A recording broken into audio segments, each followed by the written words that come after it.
Andrew McCart, iFLTV. Good morning, Gareth A. Davies. It's been a while since I've spoke to you, sir. How are you? I'm good. Let's just hope we're not in the same weight division so you can't bash me up. I think I'm 4 kilos heavier than you. Yeah, You look about 78 kilos at the bang moment, and on, I'm bang on. 82. There you go. Look at those guns. Look, I'm all legs at the moment. I'm all legs and tiny arms and tiny shoulders. You've been in the gym every day. I've been paddling and cycling, and As long as you're staying fit, Gareth. As long as we're staying fit. you know, I've got to say this on camera. Whenever I see you away with your loved one, it always makes my heart skip a beat, because you and I have been through quite a lot, as you Yeah. know, together. And I know your story, and you've been through a lot in your life, and I always feel really good when I see you two together and away. For some reason, I love it, you know. Oh, Gareth, that's put I a mean smile that on my. from the bottom of my heart. I mean that from the bottom of my heart. No, that's real. Listen, that's actually put a wee smile on my face, Gareth. I appreciate that, my man. Thank you so much for that. Well, You can think about that when I'm punching you in the face when we eventually have that's our. what. There's your game plan there. Soften me up. That's what you're trying to do. I know what you're doing, Mr. A. Davis. But I mean it though. But I do mean it. Right, I appreciate that, Gareth. I really, really appreciate that, man. It's for the kind words, especially on a Monday morning. But we're not here to talk about me and my beautiful wife. We're here to talk about boxing, I suppose. Finally, we've got a fight week. It seems like we've a fight week. But the last fight week was Dubois Usyk. I mean, it's been a quiet few weeks, but we're here now. We've got a fight week. Young, and I'm still saying young, Moses Itauma is taking on the very, very vastly experienced Dillian Whyte. Now, before we get into the fight, I was going to ask you straight up: too soon for Moses Itauma? No, I don't think it is. Um, what comes afterwards may end up being too soon. Mm. I think I don't want to disrespect Dillian White at all, but if you look at his resume, Povetkin, the rematch was 4 years ago. His great work against Chisora, Parker, Lucas Brown was 7 years ago, 7 years ago. Oscar Rivas was 6 years ago. I like that win on his record. He did brilliantly that night. Rivas was an underrated heavyweight. Um, 25 rounds is all that Moses has boxed in a professional ring. Mm. Dillian's had nearly 200. He's a vastly experienced man. He's got to old man him this week. He's got to get stuck into him a little bit. He's got to unsettle him if he can. He's got to cause a bit of adrenaline in there, a bit of fear, a bit of deep respect. I think Moses Itauma I've spoken to in the lead up to this, and he does respect Dillian Whyte. There's no doubt about it. He respects the sport. And he's got that little tinge of arrogance that you kind of like about him, respect and arrogance at the same time. And he's been around all these heavyweights a long time, and he's done a lot of sparring with them. So is it too soon? I think Saturday night will tell us. And if he is fast, accurate, precise, and decisive against Dillian and stops him within the first 4 or 5 rounds, they're going to talk about putting him in with Joseph Parker next. Mm. If that WBO title becomes vacant, in my view, he's the number one. Parker's the interim, the mandatory. Um, so he's on a trajectory that won't slow down, and the hype train is enormous, isn't it? It's almost a hype train out of control. It's almost like a bullet train right now. Mm. Is it too soon? I don't think so. I really don't think it is too soon. There's no point holding the kid back much longer. Well, I suppose what I should have said is right time to get Dillian Whyte then. Because Yeah, you mentioned all them fights that you mentioned. It was 4 years ago, this fight, 7 years ago, that fight. He's been relatively inactive against lesser heavyweights, let's say, in his comeback fights. He's not been on that big stage since Tyson Fury. When was that? 2022, I So that's believe. three Tell years. you. It was, I'm pretty sure it was 2022. Um, yeah, April Yep. 2022. Well, there you And go. then it's been Jermaine Franklin, Christian Hammer, and Ebenezer Tate since then. All, even though Jermaine Franklin made a good of account of himself against against Dillian and Anthony Joshua. Joshua. They're not, none of these guys, these are not top 20 guys, are they? You No, know? exactly. So you said there that it's Dillian Whyte we're talking about there. You mentioned about getting stuck in. I think Dillian Whyte might get stuck in. That's what he does. He doesn't mind getting in close and going to the body and just getting that, having a tear up, for lack of a better word. But for you, Gareth, you mentioned there that Moses Itauma's on this bullet train. He's only boxed 20 plus rounds. Does Dillian need to answer some questions on Moses Itauma? Do we need to see maybe Moses Itauma getting his chin checked? Going through adversity, I suppose. Do you think we'll see that in this fight? Yeah, and I think on Talk Sport the other day, Moses Itauma was saying, "Look, why are people having a go at me that I haven't had my chin checked so far? The idea of boxing is to hit and not be hit." And he was saying that on the Hawksby and Jacob show. Alex Brooker was on with him, but he said, if I can go through my whole career without being hit, then that's great. And I think that's he's a sensible fighter. He's got a good head on him. There's no doubt he's been caught in sparring, and we've heard that as well behind the scenes. He knows how to take a lick, and he's going to have to. But anyone can get upended at any point in the heavyweight division. It's littered with upsets, and I think in many people's eyes it would be an upset if Dillian Whyte defeats Moses Itauma. They wouldn't put him in with Dillian Whyte right now. Frank Warren, Francis Warren, George Warren, if they thought he had a big chance of losing to Dillian Whyte. They believe that his youth, his speed, his tenacity, his accuracy, the southpaw stance, that left hand that he finds from that over the top left that he's got, that's amazing, that's done for Dempsey McKean and a few others in the career so far. But Dillian Whyte, I think he needs to kind of get into him mentally this week as well. Just unsettle him. And like you say, unsettle him before the fight and unsettle him in the fight. Dillian's got that growling, menacing presence when he wants it. That's the guy I want to see. We didn't see that guy against Tyson Fury.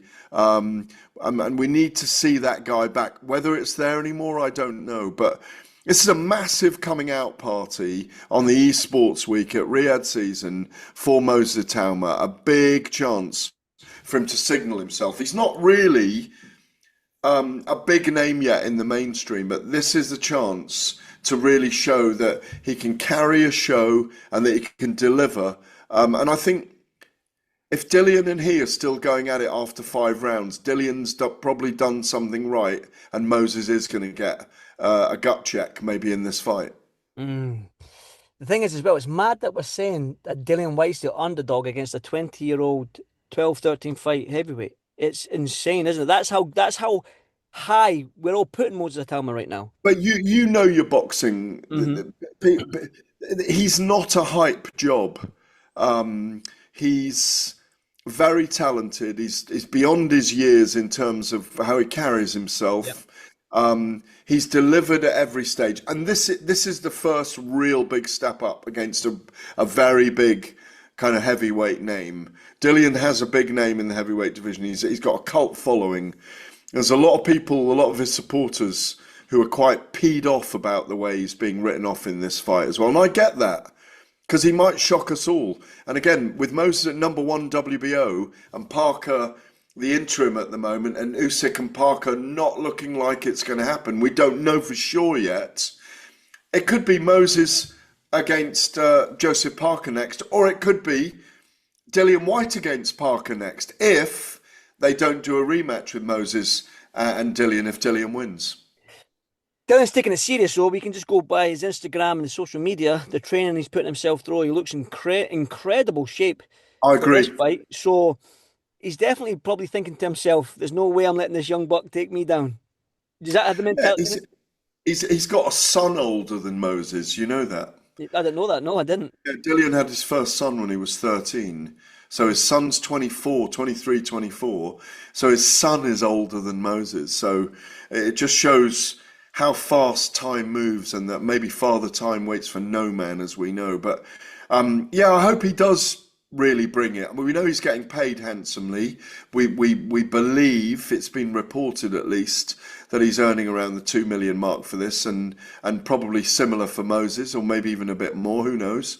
Yeah, he's just got to bring it. He's really got to bring it because this is he's taken this fight because he doesn't want to be, he's too proud a man to be a sacrificial lamb to the slaughter.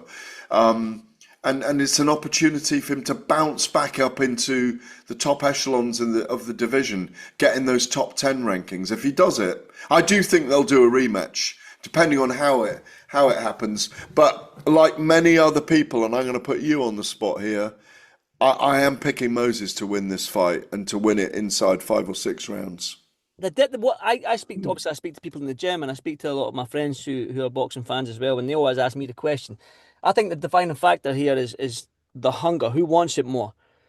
And right now, we're looking at Moses Itauma, the way he's going through this heavyweight division, talking about being like the next Mike Tyson and the youngest heavyweight and all this, and he's close to being it. I just think that Moses just wants it more. Do you know what I mean? And that's why he's accepting these fights, the Dillian Whyte fight, so early on as a young age.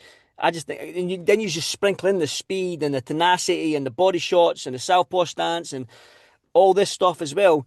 It's hard. It's hard to pick against him in this fight. And even though we're talking about Dillian Whyte here, who's pulled off massive fights against Povetkin and Chisora, and do you know what I mean? So, and he's beat Parker as well. So Yeah, exactly. it's insane how good Moses Itauma is. Yeah, I think he's also got that. That's what I say. That slight tinge of arrogance that I like about him, and yet, whenever you interview him, I'm sure you have already. Whenever Yep. you interview him, he's very realistic about things. He's got a realism that you clearly see his feet are on the ground. Mhm. He doesn't. He's well within himself all the time. And as a 20-year-old, he's often questioning your questions to him because we're posing things to get an answer like we do, and we're posing things to posit for a headline and all those kind of things. And he questions your questions. I really like that about him, Smart. his head's screwed on, you know, and he's very, very ambitious. I just know how ambitious he is. I mean, I sat down with him earlier in January this year for the Telegraph and Talk Sports with Francis. And Francis Warren, obviously, is going to talk him up, and he was saying that he could be, you know, a genuine superstar in the sport, and I do believe he could be, and he could be the light in the heavyweight division for the next 2 or 3 years, in my view. I don't think it's going to be years and years and years because I don't think it's like that anymore. You know, and Mike Tyson between 86 and 90 was at his most violent and his most brilliant and his most aggressive, and his style worked.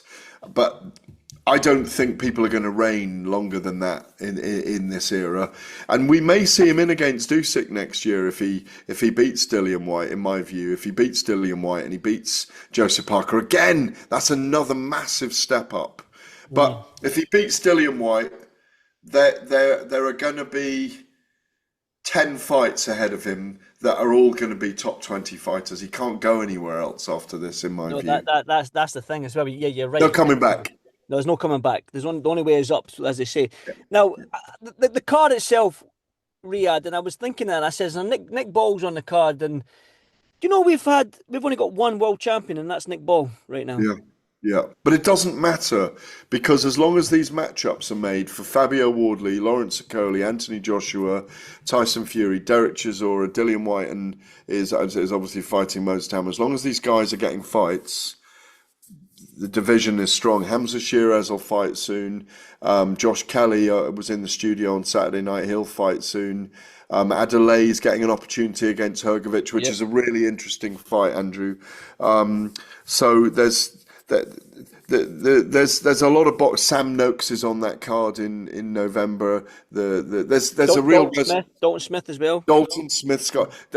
We don't always need world champions. I mean, going back in my time, you know, as long as you had 2 or 3 names that were doing well, in Britain, the rest was following. So, and he's got a good fight against Sam Goodman, who's I think undefeated in 20. Not a big knockout artist, but they both got a victory over who is it now? TJ Doheny. But I think in Goodman's last 10, I think he's won by stoppage twice. So he looks to grind it, but it's very hard to pick against Nick Ball as well. His opponents are always taller. This guy's not that much tall. He's 5'6.5", but this will be a good fight. Nick can't afford to have an off night, but I think he gets the job done by points or late stoppage. And Adelay's got to go early in this, educated pressure, and put pressure on Hrgovic, who was once Filip Hrgovic, once the boogeyman of the heavyweight division. But since his undoing by Daniel Dubois, there's question marks around him. But it's a really good card. I'm really looking forward to travelling over there tomorrow. Definitely. I'm gutted I'm not out there, but we can't have them I'm all. gutted you're not out there. Yep. Sorry about that, Gareth. Cut out there. Yeah, one final one before I let you go. I know you got to get packed and get everything up ready for Saudi and that, but I do want to get your thoughts on Ben Shalom announcing his broadcaster in the BBC, terrestrial TV. Your thoughts on it all? Well, since hearing that it is the mainstream BBC and it's on a Saturday night, and I hear that there's four events over the next year, I think it's really brilliant for his stable, and they might not be paid as much for being on the BBC. Obviously, commercial operator in Sky Sports, who I understand spent upwards of 30 million. I understand 30 million over those 5 years that he was there on that platform. It's a really good move. BBC, I go back in the day, you'll remember Audley Harrison and his 10 fights on the BBC, where he got to choose his own opponents, and it didn't do the BBC any favours. He got booed in and booed out at a couple of events because he was fighting some guy who'd pulled off a taxi rank. And, but it's really good to see the BBC back in mainstream professional boxing, and will create a big audience. There's loads of shoulder programming potentially. Callum Simpson, Ben Whittaker. Imagine them both on Strictly together. Or imagine them both on MasterChef together and then having a fight. Or Caroline Dubois and Lauren Price on MasterChef together or on Strictly together and then having a fight at the end of it. It's competition's really healthy. It's a really good thing. I hope Sky managed to stay in boxing as well. Because I think they'd be a loss. They're brilliant broadcasters and they've got a great team in front of and behind the camera. So, I think I'm really pleasantly surprised about what Ben Shalom and Boxer have been able to do. I think it's a really good move. Definitely. Like you say, competition is healthy. Gareth, you're a busy man today. Like I say, you've got a trip out to Saudi tomorrow. You've probably got more stuff to do in terms of work today. I appreciate your time as always. Enjoy Saudi. I know that I'll catch up with you very, very soon. Always a pleasure. Thanks, mate. And you look Pleasure all mine, fantastic. Gareth. Thank Cheers. you. Cheers, buddy.